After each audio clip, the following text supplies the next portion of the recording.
What if I told you that gravity doesn't just pull on space, it pulls on time itself?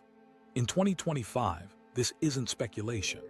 Satellites like those guiding GPS must correct for time running faster in orbit by microseconds each day, while Earth-based atomic clock experiments can now detect subtle differences at scales as fine as 1 part in 1017 per second across just a few millimeters of height. These results suggest that gravity continually warps the flow of time, even in ordinary conditions. But if it can stretch something as fundamental as time, what else about gravity refuses to make sense? Gravity's strange weakness. It seems almost absurd at first glance. The entire Earth, so massive that it can hold down oceans, drag the tides with the moon, and keep a satellite speeding around its orbit, also pulls on you every second of your life. You breathe air it holds in place, you walk under its steady tug, and you quite literally cannot step outside its reach. And yet, with barely a thought, you can lift a mug of coffee in your hand, casually overcoming that planetary pull as if it were nothing. How can the same force that governs whole planets and moons feel so flimsy in daily life? This tension, between weakness up close and dominance across the cosmos, sits at the center of gravity's mystery. Physicists make this puzzle even more striking by comparing gravity to the other fundamental forces of nature. Electromagnetism allows a small magnet on your fridge to beat the pull of the Earth beneath it. The forces that bind atomic nuclei together are so much stronger still that gravity barely belongs in the conversation at those scales. In fact, among the 4 known forces, it is easily the weakest, dozens of orders of magnitude weaker than electromagnetism or the nuclear forces at the level of particles. And yet, when you expand the view to planets, stars, and galaxies, gravity takes over everything. The reason lies in how it behaves. Unlike magnetism or electricity, which attract and repel and often cancel one another, gravity only pulls. It accumulates without limit, stacking one contribution of mass on top of another, until the weak becomes overwhelming.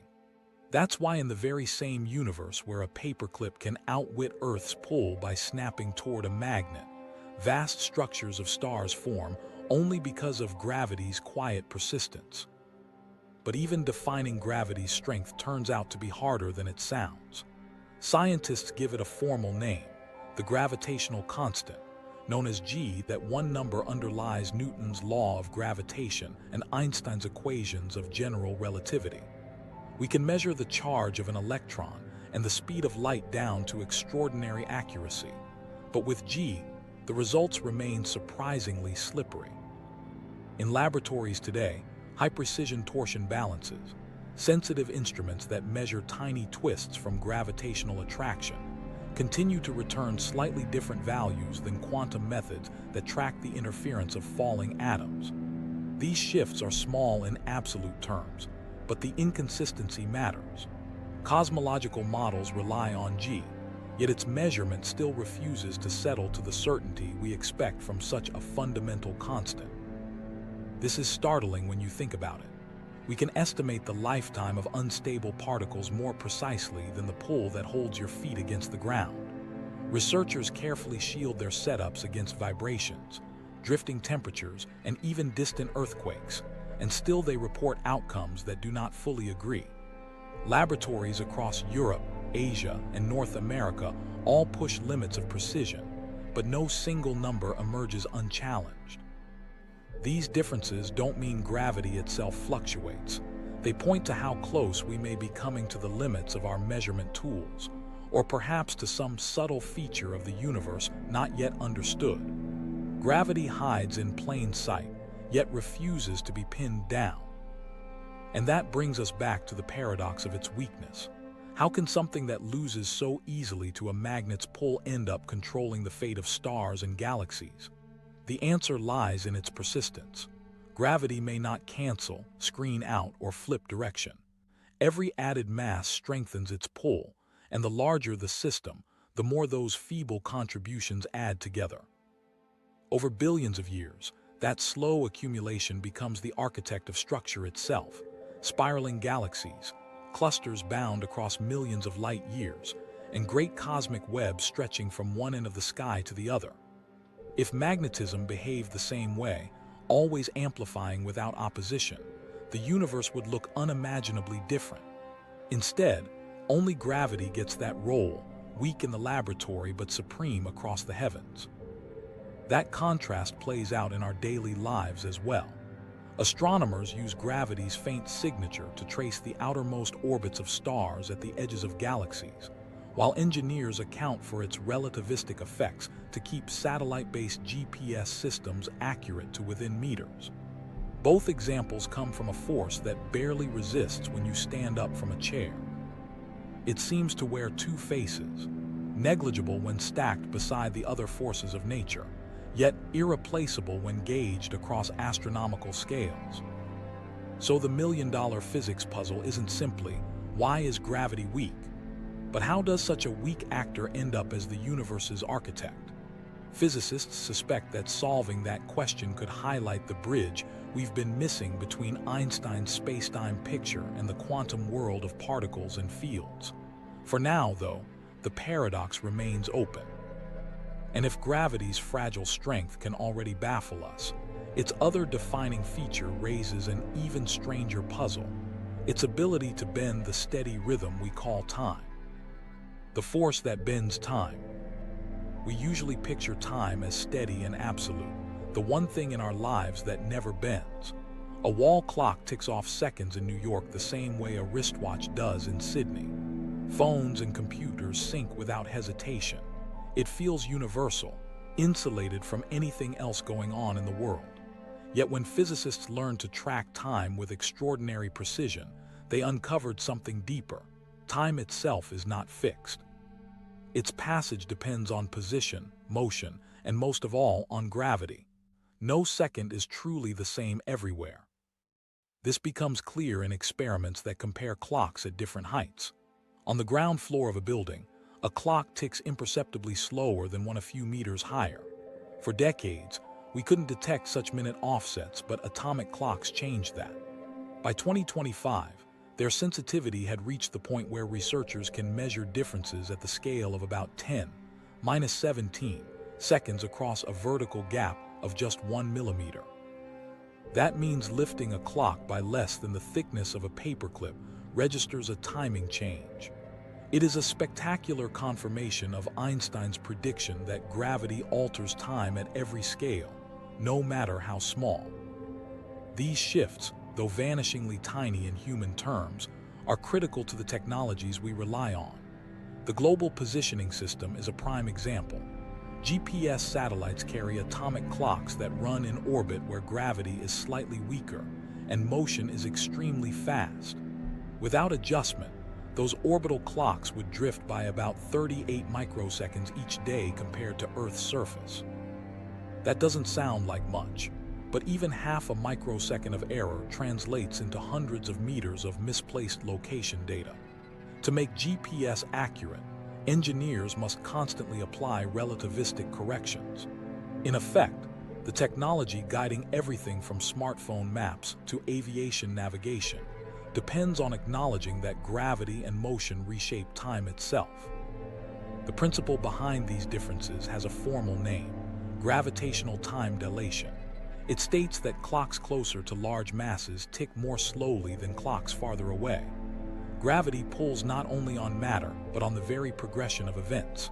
The deeper you sit in a gravitational well, the more your seconds stretch compared to those above.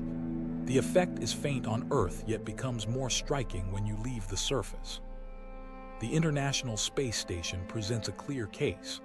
Orbiting a few hundred kilometers above Earth, astronauts experience weaker gravity than people on the surface. That would make their clocks run slightly faster. But at the same time, they are circling the planet at over 7 kilometers per second, and high velocity causes time to run slower. That second effect, known as kinematic or velocity time dilation, partly cancels the gravitational difference. The outcome is subtle but measurable. Their clocks tick at a slightly different rate from ours, shaped by both influences at once. Scientists must account for each factor carefully. Otherwise, comparisons between spaceborne and earthbound experiments would fail to match theory. It is striking to think that such incredibly small shifts can be seen so plainly in data. Two clocks synchronized on the ground but then separated, one placed on a mountain, the other left below, will no longer agree when brought back together. Move one into orbit and the divergence only increases. The lessons drawn from black holes or cosmological expansion apply right here, in the way an atomic clock ticks when nudged upward by a millimeter. What all of this teaches is that time is local. There is no single universal rhythm governing the universe. Instead, every region, every altitude, every state of motion sets its own pace. From laboratories demonstrating a fractional difference across paper-thin distances to satellites proving the necessity of microsecond corrections, the evidence is overwhelming. Gravity doesn't just govern falling objects, it governs the tempo of time itself. Seen from this perspective, gravity stops looking like an invisible rope dragging objects downward. Instead, it shapes the very arena in which events occur. The path of a falling apple is not dictated by a pull, but by a curve in spacetime that lays out its natural trajectory. Time and space are woven together, and gravity is the feature that warps both of them at once. The payoff is simple but profound. Clocks reveal that time is not absolute. Gravity alters it, velocity alters it, and we have measured those changes across scales ranging from laboratory benches to orbiting satellites. Without these corrections, our most precise technologies would falter, and our understanding of the cosmos would collapse. And if gravity can bend time in this way, it hints at an even stranger truth. Its influence does not stop there. The same framework that distorts moments also reshapes the geometry through which everything moves. When space gets twisted, gravity shows its most curious behavior when it twists the fabric of space itself. Unlike magnetism or nuclear forces, which act directly on particles, gravity reshapes the background in which all motion occurs. It doesn't simply pull, rather, it alters the geometry so that objects, whether massive planets or even massless light, follow paths written into the structure around them. The orbit of Earth around the Sun is nothing more than a trajectory inscribed by this geometry. A constant balancing act along curved space itself has set in place. The clearest way to see this is by watching light. Photons carry no rest mass, yet they cannot escape the bends carved into space by mass and energy. A beam skimming the edge of a galaxy cluster does not trace a straight line through the universe, but arcs along the warped contours it encounters, like water flowing around hidden terrain. From Earth, such deflections change how we perceive distant sources. Stars appear shifted, galaxies stretched, and sometimes a single quasar multiplies into several distinct images.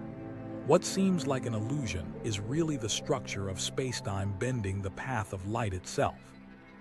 This phenomenon is known as gravitational lensing. The name recalls lenses of glass, though no physical medium sits between us and the distant source. Instead, mass alone, stars, galaxies, or whole clusters, distorts the underlying fabric. Predicted in Einstein's early work, lensing moved from theory to firm measurement over the past century, and today it is one of the most powerful practical tools in astronomy. By 2025, space-based telescopes had reached resolutions fine enough to capture thousands of Einstein rings, circles of light produced when a distant galaxy or quasar aligns almost perfectly behind a massive object in the foreground. Survey teams now catalog tens of thousands of these warped arcs, each etched into the deep sky like a trace of hidden structure. The importance of these distortions lies not only in confirming Einstein's equations, but also in the way they serve as maps. Every angle and arc encodes information about the matter responsible for bending the light. Where galaxies cluster more tightly, the bending strengthens. With precise measurements, astronomers turn these patterns into what they call mass maps, detailed reconstructions of where matter sits, even when no light gives it away. This includes the elusive dark matter, invisible except for the way it alters spacetime. Thus, lensing transforms beams of light into guides that chart the unseen universe. The 2025 surveys also revealed subtler effects. In wide-field images, entire swaths of faint background galaxies appear stretched into smeared arcs, their shapes betraying concentrations of foreground mass. In strong cases, one source splits into multiple copies, each arriving along a different bent path. Less dramatic but far more numerous are small distortions sprinkled across every image. These weak lensing signals accumulate statistically into another kind of map, one that shows the invisible scaffolding of matter spread across billions of light years.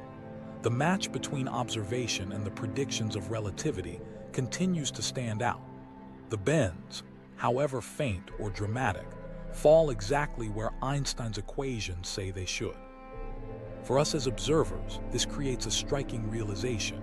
We never see the universe unfiltered. Every photon arriving at a telescope has traveled along a path sculpted by intervening matter, large or small. Einstein rings and dramatic arcs are rare highlights, but even empty-looking patches of sky hold countless tiny deviations. Deep-field images taken in 2025 made this plain. Thousands of miniature lensing signatures emerged, each recording the effect of spacetime drawn taut or curved by ordinary galaxies, by dark matter halos, or by other unseen concentrations. The night sky we admire is not a flat backdrop, but a textured, twisted surface where every massive object leaves its imprint. What makes lensing so valuable is its dual role as both phenomenon and tool. It confirms the geometric vision of general relativity, while at the same time giving astronomers a method to weigh clusters, trace dark matter, and magnify distant galaxies too faint to be noticed otherwise. Background galaxies, stretched and brightened by natural cosmic lenses, suddenly enter reach of our detectors, carrying light that would otherwise be lost to time. In that sense, gravity provides not just limits but opportunities. Weak in everyday life, it becomes a cosmic magnifier on the largest scales. Those warped arcs are not just striking images. They let scientists map dark matter and detect whole structures that emit no light at all. And yet, for all its elegance, gravitational lensing reveals only part of the story. It shows how mass bends space and diverts light, how galaxies and clusters sculpt the larger web of the cosmos. But if light can be deflected and magnified, what happens when gravity is pushed even further? When spacetime becomes so contorted that not even light can slip away? That is the question pushed to the limit in the study of black holes, where gravity rules alone and spacetime itself is driven to extremes. Black holes, where gravity rules alone. A black hole is defined by a single radical fact. Once matter or light crosses its boundary, nothing comes back. That invisible boundary, called the event horizon, marks the point where escape would require a speed faster than light. Unlike stars or planets, which simply bend spacetime around them, a black hole compresses mass until spacetime closes incompletely. What remains is not just an object of immense density, but a region where known physics reaches its limit. For astronomers, however, black holes are less about the unreachable interior and more about the signals we can detect from the outside. When two black holes spiral together and merge, they send out gravitational waves, ripples of spacetime moving at light speed. These waves stretch and squeeze space as they pass, changing measured distances by amounts smaller than the width of a proton, but sensitive detectors can still record them. In 2025, new data releases from the LIGO-Virgo, KAGRA, LVK collaboration expanded the gravitational wave catalog, known as GWTC40. Among the highlights were high-mass merger events, including GW231123, which pushed the upper end of the known black hole mass range. Each new entry gave clearer tests of relativity under conditions impossible to reproduce elsewhere. From a gravitational wave signal, researchers can infer the mass of the black holes, the spins of each object, their distance, and even the orientation of the merger. Those numbers tell us whether Einstein's equations continue to predict the observed behavior, and so far, every result has remained consistent with general relativity. At the same time, the data give us a more complete picture of the population of black holes in the universe. Stellar remnants a few times the mass of the Sun are confirmed. Supermassive giants millions to billions of times heavier dominate galactic centers. And now, the intermediate range has begun to fill in with candidates confirmed through mergers. The discovery of these mid-sized black holes matters because it connects the endpoints of the spectrum. If small remnants from collapsed stars can gradually combine through repeated collisions, they may grow into the seeds of the enormous black holes we see at the cores of galaxies. This continuous range of masses was once speculative, but gravitational wave astronomy is now demonstrating it with real events. Each detection refines our understanding of how galaxies themselves may evolve over billions of years. The power involved in these mergers is nearly beyond comprehension. In their last seconds, colliding black holes can release more energy in gravitational waves than an entire galaxy emits in light over the same interval. Yet these waves travel across space with almost no interference, bringing us an unblurred record of the event from billions of light-years away. Unlike light, which can be absorbed or scattered by dust and gas, gravitational waves arrive carrying information about the collision in its purest form. That clarity is what makes them such useful probes of black hole physics. But there remains a divide between what we can measure with great confidence outside and what resists explanation on the inside. General relativity describes the geometry just beyond the horizon with remarkable accuracy, and gravitational wave detections continue to confirm it. Yet the theory breaks down at the singularity, the mathematical feature inside a black hole where density and curvature seem to become infinite. Physics does not handle infinities well, and the very appearance of them signals that our frameworks are incomplete. Relativity paints one picture, quantum theory demands another, and neither can currently describe the reality at the core. This tension is why black holes are so critical to science.